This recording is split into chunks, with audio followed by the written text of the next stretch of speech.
السلام علیکم ناظرین، آپ دیکھ رہے ہیں ایم آر نیوز۔ میں ہوں کنزا اسلم۔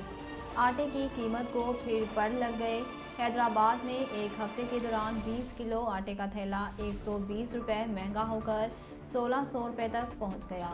کراچی میں 1560 روپے، کوئٹہ میں 1470 روپے، سکھر میں 1420 روپے اور لاڑکانہ میں 1380 روپے میں فروخت ہونے لگا۔ اس کے علاوہ اسلام آباد، راولپنڈی، لاہور، ملتان اور پشاور میں آٹے کا تھیلا 1100 روپے تک میں فروخت ہونے لگا۔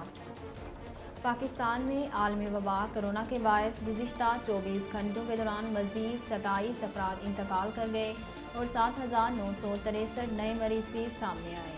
پاکستان میں کرونا کے اعداد و شمار بتانے والی ویب سائٹ کے مطابق گزشتہ 24 گھنٹوں کے دوران ملک بھر میں کرونا کے 70,389 ٹیسٹ کیے گئے، جس میں سے 7,963 افراد میں کرونا وائرس کی تصدیق ہوئی، جبکہ وائرس سے مزید 27 افراد انتقال کر گئے۔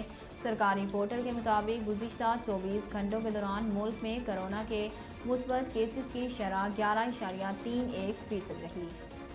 NCOC کے اعداد و شمار کے مطابق ملک بھر میں کرونا سے اموات کی تعداد 29,219 ہو چکی ہے، جبکہ متاثرہ افراد کی تعداد 14,10,033 تک پہنچ چکی ہے۔ کراچی میں بولٹن مارکیٹ کے قریب ٹریلر نے وین کو ٹکر مار دی، جس کے نتیجے میں خواتین اور بچوں سمیت 12 افراد زخمی ہو گئے۔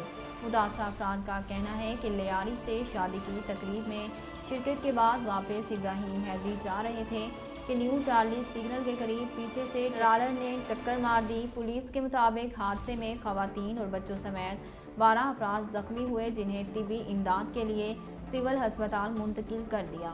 متاثرہ افراد کا بتانا ہے کہ حادثے کے فوری بعد ٹرالر کا ڈرائیور کلیئر موقع سے فرار ہو گئے۔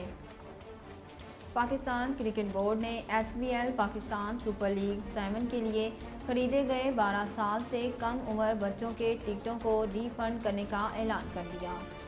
10 جنوری کو کیے گئے NCOC کے فیصلے کے مطابق صرف 25% تماشائیوں کو اسٹیڈیم میں داخلے کی اجازت ہے۔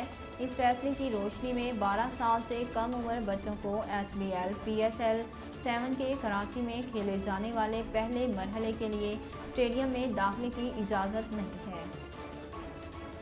ناظرین، اب تک کے لیے اتنا ہی۔ مزید خبروں اور تفصیلات کے لیے دیکھتے رہیے MR نیوز۔ اہلیان لیا کے لیے خوشخبری، MR نیوز چینل لا رہا ہے لیا سے روزنامہ MR news. Editor in chief Muhammad Rehan Rohani. اب آپ رہیں گے ہر خبر سے باخبر۔ اشاعت کا 35 سالہ تجربہ، خوبصورت اشاعت کے ساتھ بہت جلد روزنامہ MR نیوز کا آغاز۔